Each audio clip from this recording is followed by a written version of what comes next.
નમસ્કાર મિત્રો, હું રાજેશ ભાસ્કર આપ સૌનું યુટ્યુબમાં આપણી આ ચેનલ પર સ્વાગત કરું છું.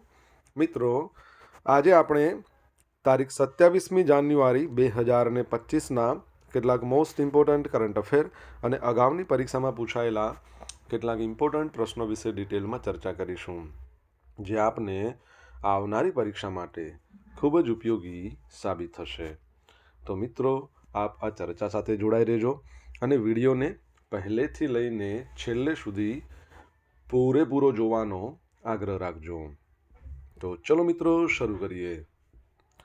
શરૂઆત કરતાં પહેલાં જણાવી દઉં કે જો તમારે આપણી આ યુટ્યુબ ચેનલને સબસ્ક્રાઈબ કરવાનું હજી પણ બાકી હોય તો ચેનલને સબસ્ક્રાઈબ કરી લેજો, નોટિફિકેશન બેલ આઇકોનને પ્રેસ કરીને, અને જો તમને વિડીયો પસંદ આવે તો વિડીયોને લાઇક કરજો, પરંતુ આ વિડીયોને શેર અત્યારે જ કરી દો તમારા જેટલા પણ મિત્રો છે બધા મિત્રો જોડે. તો શરૂઆત કરીએ. સૌપ્રથમ જોઈશું અગાઉની પરીક્ષામાં પૂછાયેલા સામાન્ય વિજ્ઞાનના પ્રશ્નો, જેના જવાબો તમારે મને કમેન્ટ બોક્સમાં લખીને જણાવવાના છે. અને વિડીયોના લાસ્ટમાં જ્યારે હું તમને આ દરેક પ્રશ્નના જવાબ જણાવું ત્યારે તમારે ચેક કરવાનું છે કે તમે આપેલા પ્રશ્નોના જવાબમાંથી કેટલા પ્રશ્નોના જવાબ સાચા છે, અને જેટલા પણ પ્રશ્નોના જવાબ સાચા હોય એનો આંકડો તમારે કમેન્ટમાં લખવાનો છે કે 10માંથી આટલા સાચા છે. કેમ કે ડેલી જીકે ટેસ્ટમાં આપણે રોજ 10 પ્રશ્નો પૂછે છે, જેમાંથી 5 પ્રશ્નો સામાન્ય વિજ્ઞાનના હોય છે. બાકીના જે 5 પ્રશ્નો છે એ ગુજરાતના ઇતિહાસના પ્રશ્નો હોય છે. તો તમે તમારા આન્સર આપવાની છે કમેન્ટ બોક્સમાં, અને હું આજના કરંટ અફેરનો પ્રથમ પ્રશ્ન છે એની શરૂઆત કરું છું. આજનો પ્રથમ પ્રશ્ન છે, તાજેતરમાં મુખ્યમંત્રી ભૂપેન્દ્ર પટેલે ગુજરાતમાં સાંકડા પુલોના સ્ટ્રક્ચરને પહોળા કરવા કેટલા કરોડ રૂપિયા ફાળવવાની મંજૂરી આપી છે? તો જવાબ આવશે 467.50 કરોડ. તો મુખ્યમંત્રી ભૂપેન્દ્ર પટેલે રાજ્યમાં 4 લેન માર્ગોની સાપેક્ષમાં જે હયાત પુલો છે, જે સ્ટ્રક્ચર છે, જે સાંકડા છે, એને પહોળા કરવાના 11 કામો માટે 467.50 કરોડ રૂપિયા ફાળવવાની મંજૂરી આપી છે. તેમણે આ અગાઉ સાંકડા પુલો સ્ટ્રક્ચરને પહોળા કરવા માટે 20 રસ્તાઓના કામો માટે 245.30 કરોડ રૂપિયા મંજૂર કર્યા હતા. એટલે એ અલગ છે. અત્યારે જે 11 માર્ગો છે નવા, એના માટે 467.50 કરોડ રૂપિયા છે એ ફાળવ્યા છે માર્ગ અને મકાન વિભાગને, જેના પરિણામે 11 સ્થળોએ બોટલનેક પરિસ્થિતિનું નિવારણ આવશે તથા વધુ સુવિધાયુક્ત સલામત રસ્તા લોકોને મળશે. મુખ્યમંત્રી ભૂપેન્દ્ર પટેલે આ ઉપરાંત અનેક મહત્વપૂર્ણ નિર્ણય લઈને ઔદ્યોગિક અને કોરી વિસ્તારોને જોડતા 29 રસ્તાઓના મજબૂતીકરણ, વિસ્તૃતીકરણ, કાચા માર્ગોથી પાકા માર્ગો બનાવવાના 189.90 કરોડ રૂપિયાની મંજૂરી કર્યા છે.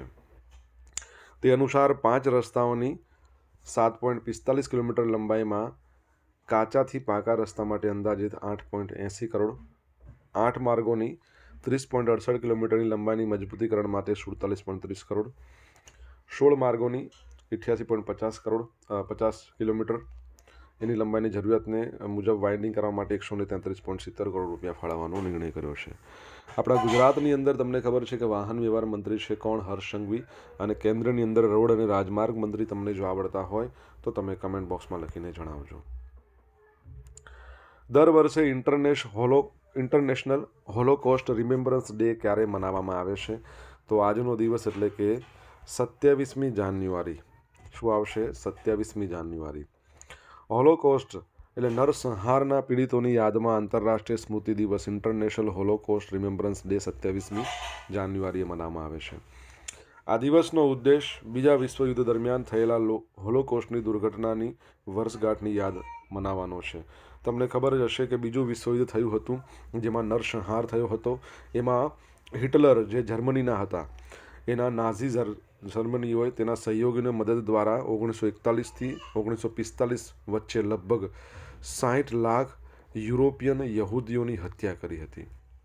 યુરોપની યહૂદી વસ્તીના લગભગ 2/3 લોકો આપણે કહી શકાય. બરાબર છે. તો એમની યાદમાં દિવસ મનાવવામાં આવે છે. વિશ્વ રક્તપિત્ત દિવસ. મિત્રો, દર વર્ષે જાન્યુઆરીનો છેલ્લો રવિવાર છે એને કહેવાય છે વિશ્વ રક્તપિત્ત દિવસ. 2025માં આ દિવસ છે એ 26મી જાન્યુઆરીના રોજ મનાવવામાં આવ્યો છે. આ આંતરરાષ્ટ્રીય દિવસ રક્તપિત્તનો અનુભવ કરનારા લોકોની ઉજવણી કરવાનો, રોગ પ્રત્યે જાગૃતિ લાવવાનો, રક્તપિત્ત સંબંધિત કલંક અને ભેદભાવનો અંત લાવવાનું આહ્વાન કરવાનો અવસર છે. વિશ્વ રક્તપિત્ત દિવસ 2025ની થીમ છે યુનાઇટ, એક્ટ અને એલિમિનેટ. યુનાઇટ, એક્ટ અને એલિમિનેટ. રક્તપિત્ત, જેને હેન્સેન રોગ તરીકે પણ ઓળખવામાં આવે છે, તે એક ક્રોનિક બેક્ટેરિયલ ચેપ છે જે ત્વચા, ચેતા, આંખો, ઉપલા શ્વસન માર્ગને અસર કરે છે, જે માઇકોબેક્ટેરિયમ લેપ્રે બેક્ટેરિયાને કારણે થાય છે. રક્તપિત્ત પરથી મને શું યાદ આવ્યું? રક્ત કહીએ એટલે કે બ્લડ. તમને ખબર છે કે બ્લડની અંદર સર્વદાતા બ્લડ ગ્રુપ અને સર્વગ્રાહી બ્લડ ગ્રુપ અલગ હોય છે. જો તમને ખબર છે કયા છે, કેમ કે પરીક્ષામાં અવારનવાર પૂછાતું હોય છે, તમને આવડતું હોય તો કમેન્ટ બોક્સમાં તમે લખીને જણાવો. ભારતીય વાયુસેનાની સૂર્યકિરણ એરોબેટિક ટીમ દ્વારા એરોબેટિક પ્રદર્શન. તો ભારતીય વાયુસેનાની જે સૂર્યકિરણ એરોબેટિક ટીમ છે એના દ્વારા તારીખ 21 અને 22ના રોજ વડોદરામાં, 25 અને 26 જાન્યુઆરીના રોજ જામનગરમાં એરોબેટિક પ્રદર્શન યોજવામાં આવ્યું. અને હવે 29 જાન્યુઆરીના રોજ નલિયામાં, 31 જાન્યુઆરીથી 1 ફેબ્રુઆરી દરમિયાન ભુજમાં આ એર શો છે યોજાશે. 1996માં SKAT એટલે કે સૂર્યકિરણ એરોબેટિક ટીમની સ્થાપના કરવામાં આવી હતી. આ ટીમ એશિયામાં એકમાત્ર 9 વિમાનોની એરોબેટિક ટીમ હોવાનું પ્રતિષ્ઠિત બિરુદ ધરાવે છે. આ ટીમ ભારત ઉપરાંત ચીન, Sri Lanka, Myanmar, Thailand, Singapore, UAE જેવા દેશોમાં 700 કરતાં વધુ પ્રદર્શનો કર્યા છે. આ ટોપિક આપણે ભણી ગયા હોય એવું લાગે છે. ચલો વાંધો નહીં, જોઈ લઈએ. સૂર્યકિરણ ટીમમાં 9 હોક MK-132 વિમાનો સામેલ છે, જે ભારતમાં ઉત્પાદિત અને લાયસન્સ પ્રાપ્ત છે અને 5 મીટર કરતાં ઓછા અંતરથી ખૂબ જ નજીકથી ઉડાન ભરી શકે છે. બરાબર છે. ભારતીય વાયુસેનાની વાત આવે તો એર ચીફ માર્શલ છે અમરપ્રીત સિંહ. ભારતીય વાયુસેના માટેનો દિવસ 8મી ઓક્ટોબરે આવે અને એનો મુદ્રાલેખ છે કે touch the sky with glory, એટલે કે ગૌરવ સાથે આકાશને સ્પર્શીએ. તમને ખબર હોય તો રિસન્ટલી આપણે ભણ્યા હતા કે એશિયાનો સૌથી મોટો એરો શો એરો ઇન્ડિયા યોજાઈ ગયો. કયા સ્થળે યોજાયો તમારે જણાવવાનું છે કમેન્ટ બોક્સમાં લખીને. મિત્રો, વિડીયો પસંદ આવ્યો હોય, ભણવાની મજા આવી હોય તો વિડીયોને લાઇક કરો, તમારા મિત્રો જોડે વિડીયોની લિંકને શેર કરો. આપણી બંને યુટ્યુબ ચેનલ રાજેશ ભાસ્કર 2 ને સબસ્ક્રાઈબ કરો, નોટિફિકેશન બેલ આઇકોનને પ્રેસ કરીને. જો તમારે ડેલી કરંટ અફેરની PDF જોઈતી હોય તો આપણી ટેલિગ્રામ ચેનલ છે એને જોઈન કરો. તમને ડેલી કરંટ અફેરની PDF મળશે અહીંયા અને પોલ્સ પણ રમવા મળશે. ભારત સરકાર દ્વારા 2025માં કેટલા લોકોને પદ્મ વિભૂષણ પુરસ્કાર આપવામાં આવશે? તો જવાબ આવશે 7 લોકોને પદ્મ વિભૂષણ. બરાબર છે. તો પદ્મ પુરસ્કારો છે એની વાત કરીએ તો ભારતમાં સર્વોચ્ચ નાગરિક સન્માનોમાંનું એક છે. દર વર્ષે પ્રજાસત્તાક દિવસની પૂર્વ સંધ્યાના રોજ જાહેર કરવામાં આવે છે. આ પુરસ્કારો 3 શ્રેણીઓમાં આપવામાં આવે છે. પદ્મ વિભૂષણ, જે અપવાદરૂપ અને વિશિષ્ટ સેવા માટે. પદ્મભૂષણ, ઉચ્ચ કક્ષાની વિશિષ્ટ સેવા. પદ્મશ્રી, વિશિષ્ટ સેવા. આ પુરસ્કારો એવા તમામ ક્ષેત્રોમાં સિદ્ધિઓને ઓળખવાનો પ્રયાસ કરે છે જ્યાં જાહેર સેવાઓનો તત્વ સામેલ હોય. પદ્મ પુરસ્કારો દર વર્ષે વડાપ્રધાન દ્વારા રચાયેલી પદ્મ પુરસ્કાર સમિતિ દ્વારા કરવામાં આવેલી ભલામણોને આધારે કરવામાં આવે છે. આ વર્ષે 7 પદ્મ વિભૂષણ, 19 પદ્મભૂષણ અને 113 પદ્મશ્રી પુરસ્કાર આપવામાં આવશે. ગુજરાતમાંથી ટોટલ 8 વ્યક્તિઓ, એ તમારે ખાસ યાદ રાખવાનું, જેમાં નૃત્યાંગના કથકના જે છે કુમુદિની લાખિયા, એમને પદ્મવિભૂષણ. ઝાયડસ ફાર્માસ્યુટિકલ છે એના જે ઇન્ડસ્ટ્રીયલિસ્ટ છે પંકજ પટેલને પદ્મભૂષણ. આ ઉપરાંત પદ્મશ્રી પુરસ્કાર કોને કોને આપવામાં આવશે? સાહિત્યકાર ચંદ્રકાંત શેઠને મરણોપરાંત, આર્કિટેક્ટ ચંદ્રકાંત તોમર, પરમાર લવજીભાઈ નાગજીભાઈ, કળા ક્ષેત્રે રતનકુમાર પરીખ, કળા ક્ષેત્રે સુરેશ હરિલાલ સોની, બરાબર છે, એમને આપવામાં આવશે. તેમજ તુષાર શુક્લા. તો ટોટલ 8 વ્યક્તિઓ છે. તમને પરીક્ષાની દ્રષ્ટિએ આ પૂછાવાની શક્યતા 100% છે, ખાસ યાદ રાખજો. ઓકે, હવે અહીંયા આપણે લિસ્ટ જોયું છે. પદ્મ વિભૂષણ જે 7 લોકોને આપવામાં આવશે, તમે જુઓ છો કે દુવર નાગેશ્વર રેડ્ડી, જસ્ટિસ જે રિટાયર્ડ થયા શ્રી જગદીશસિંહ ખેહર, કુમુદિની લાખિયા, લક્ષ્મીનારાયણ સુબ્રમણ્યમ, MT વાસુદેવન નાયર મરણોપરાંત, શ્રી ઓસામુ સુઝુકી મરણોપરાંત અને શારદા સિન્હા મરણો ઉપરાંત આમને આપવામાં આવશે. બાકીના તમારે પદ્મ પુરસ્કાર છે, બરાબર છે, જેમ કે પદ્મ વિભૂષણ કોને આપવામાં આવશે? પદ્મશ્રી એ આખું લિસ્ટ તમારે જોવું હોય તો ઓફિશિયલ આપણા ગવર્મેન્ટની વેબસાઇટ છે PIB, ત્યાંથી તમે જોઈ શકશો. બરાબર છે, તમને બધા પુરસ્કાર ત્યાં જોવા મળશે. ગયા વર્ષે, અત્યારે ભારત રત્ન કોઈને એનાયત કરવાની ઘોષણા નથી થઈ. ગયા વર્ષે કેટલા મહાનુભાવોને ભારત રત્ન આપવામાં આવ્યો છે 2024માં, તમને ખબર હોય તો કમેન્ટ બોક્સમાં લખો. કેન્દ્રીય મંત્રીમંડળે 2025-26 માર્કેટિંગ સિઝન માટે કાચા શણના લઘુત્તમ ટેકાના ભાવ માટે કેટલા રૂપિયા પ્રતિ ક્વિન્ટલને મંજૂરી આપી છે? તો જવાબ આવશે 4,000. અહીંયા ખોટો જવાબ છે, 1 મિનિટ. ના, બરાબર છે, મને 4,000 કેમ લાગે છે? 5,650 જ આવશે. બરાબર છે, 5,650 રૂપિયા. તો શણના ખેડૂતોને લાભ આપવાના હેતુથી એક મહત્વપૂર્ણ પગલામાં કેન્દ્રીય મંત્રીમંડળે 2025-26ની માર્કેટિંગ સિઝન માટે કાચા શણના લઘુત્તમ ટેકાના ભાવ મિનિમમ સપોર્ટ પ્રાઇસ 5,650 રૂપિયા પ્રતિ ક્વિન્ટલ. યાદ રાખજો, પરીક્ષામાં પૂછાય છે 1 ક્વિન્ટલ એટલે કેટલા કિલોગ્રામ? તો 100 કિલોગ્રામ થાય. 1 મણ એટલે 20 કિલોગ્રામ થાય. 2024-25 સિઝનના MSP કરતાં 315 રૂપિયા પ્રતિ ક્વિન્ટલનો વધારો છે ગયા વર્ષ કરતાં. નવી MSP અખિલ ભારતીય ભારિત સરેરાશ ઉત્પાદન ખર્ચ કરતાં 66.8% વધુ વળતર સુનિશ્ચિત કરે છે. સરકારે કાચા શણના MSP 2014-15માં હતા 2,400 રૂપિયા પ્રતિ ક્વિન્ટલ. અત્યારે તમે જુઓ 2025-26માં 14-15માં 2,400 રૂપિયા હતા, 650 પ્રતિ ક્વિન્ટલ કર્યો છે, જે 2.35%નો ઘણો વધારો છે. બરાબર છે, 5,650 છે આવો. આ ભાવ સુધારાથી શણ ઉદ્યોગ તરફ સકારાત્મક અસર થવાની અપેક્ષા છે, ખાસ કરીને પશ્ચિમ બંગાળમાં. તમને ખબર છે ને, આપણા ભારતની અંદર સૌથી વધારે શણ ઉત્પાદક રાજ્ય પશ્ચિમ બંગાળ છે. તમને પૂછે વિશ્વમાં સૌથી વધારે શણનું ઉત્પાદન કરતો દેશ કયો છે? કમેન્ટ બોક્સમાં લખો. એટલે ખેડૂતોને તેમના પાક માટે વધુ સારું વળતર મેળવવામાં મદદ મળશે આના કારણે. PM મોદી 28 જાન્યુઆરી ઉત્કર્ષ ઓડિશા કોન્ક્લેવનું ઉદ્ઘાટન કરશે. તો ઓડિશા સરકાર દ્વારા આયોજિત 2 દિવસીય કાર્યક્રમમાં 5 મુખ્ય ક્ષેત્રો IT, નવીનીકરણ, ઉર્જા, કાપડ, રસાયણ, ખાદ્ય પ્રક્રિયા, એમાં રાજ્યની ક્ષમતાનું પ્રદર્શન કરવામાં આવશે. આ કાર્યક્રમમાં લગભગ 4,000થી 5,000 રોકાણકારો ભાગ લે તેવી અપેક્ષા છે. મુખ્ય કાર્યક્રમ પહેલાં 27 જાન્યુઆરી ભારતીય ઉદ્યોગ સંઘ કોન્ફેડરેશન ઓફ ઇન્ડિયન ઇન્ડસ્ટ્રીઝ 5 સત્રોનું આયોજન કરશે, જેમાં લગભગ 200 ઉદ્યોગ સભ્યો ભાગ લેશે. આ કોન્ક્લેવમાં 40 વર્ષથી ઓછી ઉંમરના 60 યુવા ઉદ્યોગ સાહસિકોની સિદ્ધિ દર્શાવવામાં આવે છે, જેઓ MSME સાથે સંકળાયેલા છે. 29 જાન્યુઆરીના રોજ મુખ્યમંત્રી મોહનચરણ માંઝી દરેક જિલ્લામાંથી 2 ઉદ્યોગ સાહસિકોને તેમના નોંધપાત્ર યોગદાન બદલ સન્માનિત કરશે.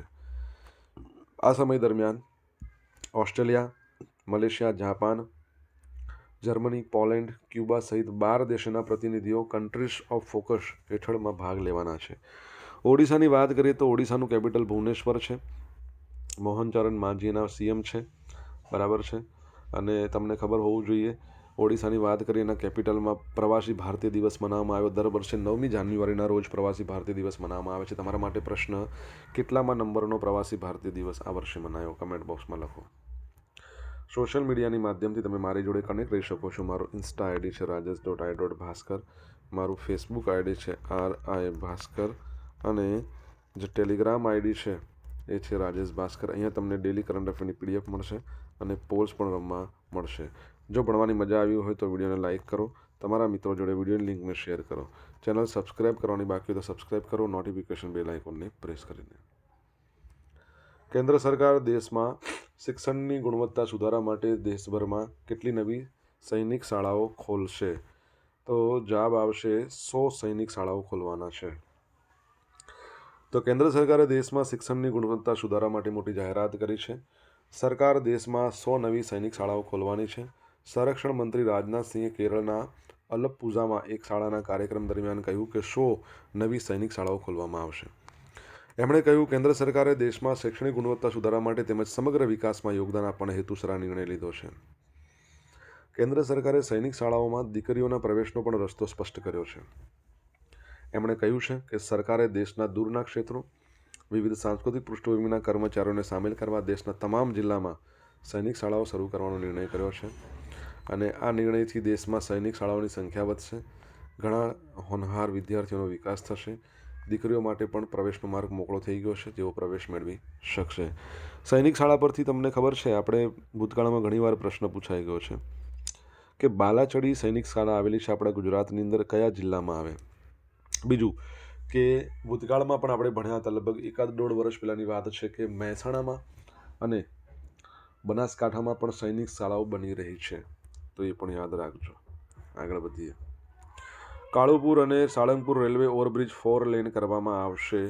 તો તાજેતરમાં મુખ્યમંત્રી ભૂપેન્દ્ર પટેલે કાલુપુર રેલવે સ્ટેશન રીડેવલપમેન્ટ કામગીરી અંતર્ગત 440 કરોડના ખર્ચે કાલુપુર અને સાળંગપુર રેલવે ઓવરબ્રિજને 4 લેન કરવાના સહિતના કામ માટે રાજ્ય સરકારના 50% શેર છે, એટલે કે 220 કરોડ આટલા રૂપિયા ફાળવવાનું સૈદ્ધાંતિક અનુમતિ આપી દીધી છે.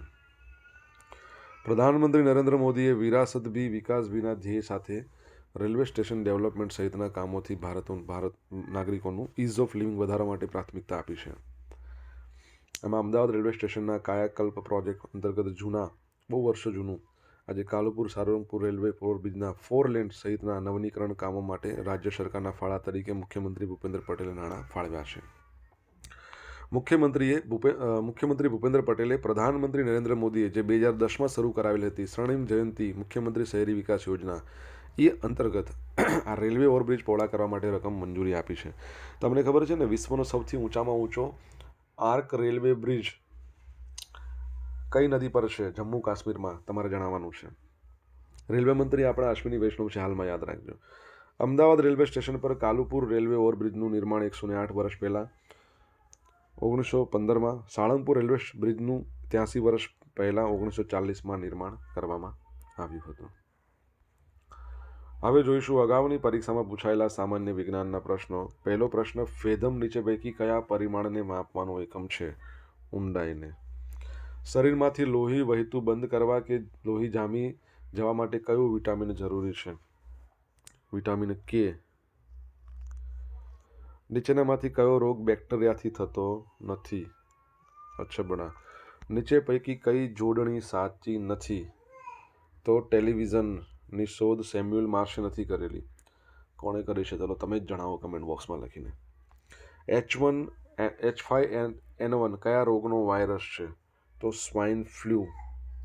ટેલિવિઝનનું જણાવજો, આપણે ઘણીવાર ભણ્યા છે, ઘણીવાર મેં તમને કહ્યું છે. અગાઉની પરીક્ષામાં પૂછાયેલા ગુજરાતના ઇતિહાસના પ્રશ્નો જોઈ લઈએ. બ્રિટિશ કાળ દરમિયાન મુંબઈ પ્રેસિડેન્સીના ઉત્તર વિભાગનું મુખ્ય મથક હતું આપણું અમદાવાદ.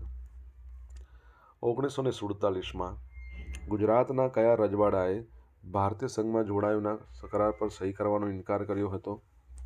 તો જૂનાગઢે. મોહબ્બત ખાન ત્રીજો એ કહે કે અમારે તો પાકિસ્તાન સાથે જોડાવું છે. પછી પ્રજામત લેવામાં આવ્યો, આરઝી હુકુમતની સ્થાપના કરવામાં આવી અને જૂનાગઢને ગુજરાતમાં ભારતીય સંઘમાં ભેળવી દેવામાં આવ્યું. અને મોહબ્બત ખાન છે પોતાના પૈસા અને પોતાના એ કૂતરાઓને બહુ પ્રેમ કરતો હતો, એને લઈને પાકિસ્તાન જતો રહ્યો. સલ્તનત કાળ દરમિયાન ગુજરાતનું કયું મંદિર વિખ્યાત હતું? સલ્તનતની વાત છે, ખંભાત. મોહનલાલ પંડ્યા અને શંકરલાલ પરીખ કોની સાથે સંકળાયેલા હતા? ખેડા સત્યાગ્રહ.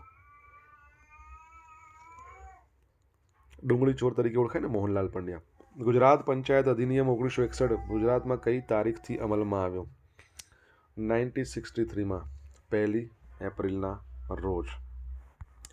હવે જોઈશું ગઈકાલે પૂછેલા પ્રશ્નો જવાબ. પહેલો પ્રશ્ન, કઈ થીમ દર્શાવતી ગુજરાતની ઝાંખી 76મા પ્રજાસત્તાક દિવસે દિલ્હીમાં રજૂ કરવામાં આવશે? કીર્તિ તોરણ, વડનગર. તાજેતરમાં 15મા રાષ્ટ્રીય મતદાતા દિવસની રાજ્ય કક્ષાની ઉજવણી ક્યાં કરવામાં આવશે? થઈ ગઈ છે બંને. તો Gujarat National Law University, Gandhinagar. હવે મિત્રો જોઈશું આજે પૂછેલા પ્રશ્નોનો જવાબ. પહેલો પ્રશ્ન શું હતો? રોડ અને રાજમાર્ગ મંત્રી છે આપણા, એમનું નામ છે નીતિન ગડકરી. સેકન્ડ પ્રશ્ન છે કે સર્વદાતા બ્લડ ગ્રુપ કે તો O-, આપણે કોઈને બ્લડ આપીએ તો આપણામાં માઇનસ થાય. O એટલે ઓલ, બધાને આપી શકાય. સર્વગ્રાહી એટલે આપણને બધાનું બ્લડ ચડે, તમારા બ્લડ ચડે એટલે પ્લસ થાય. ત્રીજો પ્રશ્ન, એરો ઇન્ડિયા શો બેંગલુરુમાં યોજાઈ ગયો યેલાહાંકા એરફોર્સ સ્ટેશન પર. ચોથો પ્રશ્ન, ભારત રત્ન ટોટલ 5 મહાનુભાવોને આપવામાં આવ્યો હતો. કર્પૂરી ઠાકુર, લાલકૃષ્ણ આડવાણી, PV નરસિમ્હા રાવ, ચૌધરી ચરણસિંહ, MS સ્વામીનાથન. બરાબર, આટલા 5 લોકોને આપવામાં આવ્યો હતો. 5મા નંબરનો પ્રશ્ન, વિશ્વમાં સૌથી મોટો શણનો ઉત્પાદક દેશ કયો છે? ભારત પોતે જ છે. છઠ્ઠા નંબરનો પ્રશ્ન, ઓડિશાના ભુવનેશ્વરની અંદર જે પ્રવાસી ભારતીય દિવસ ઉજવવામાં આવ્યો 18મા નંબરનો હતો. 7મા નંબરનો પ્રશ્ન હતો કે બાલાછડી જે સૈનિક સ્કૂલ છે જામનગરમાં આવે, ક્યાં આવે? જામનગરમાં. 8મા નંબરનો પ્રશ્ન, વિશ્વનો સૌથી ઊંચો રેલવે આર્ક બ્રિજ ચિનાબ નદી પર છે. કઈ નદી પર છે? ચિનાબ નદી પર છે. આ યાદ રાખજો. હવે જોઈશું ગઈકાલના કરંટ અફેરમાંથી પૂછેલા કેટલાક ઇમ્પોર્ટન્ટ પ્રશ્નો, જેના જવાબો તમારે કમેન્ટમાં લખવાના. પહેલો પ્રશ્ન, તાજેતરમાં કોની ગુજરાતના નવા મુખ્ય સચિવ તરીકે નિમણૂક કરવામાં આવી છે? સેકન્ડ પ્રશ્ન, તાજેતરમાં આઈસીસી દ્વારા જાહેર કરવામાં આવેલ મહિલા one day team of the year એમાં કેટલી ભારતીય ખેલાડીઓ સામેલ કરવામાં આવી છે? તમને જવાબ આવડતો હોય તો કમેન્ટ બોક્સમાં લખીને જણાવજો. તો મિત્રો, આ હતા આજના દિવસના કેટલાક મોસ્ટ ઇમ્પોર્ટન્ટ કરંટ અફેર. સાથે આપણે જોયું અગાઉની પરીક્ષામાં પૂછાયેલા ઇમ્પોર્ટન્ટ પ્રશ્ન એના જવાબોની સાથે. આશા રાખું બધાને ભણવાની મજા આવી હશે. મજા આવી હોય તો વિડીયોને લાઇક કરો, તમારા મિત્રો જોડે વિડીયોની લિંકને શેર કરો. આપણી બંને યુટ્યુબ ચેનલ રાજેશ ભાસ્કર 2ને સબસ્ક્રાઇબ કરો, નોટિફિકેશન બેલ આઇકોનને પ્રેસ કરીને. તો મિત્રો, thank you so much for watching this video. Have a nice day. જય હિન્દ, જય ભારત.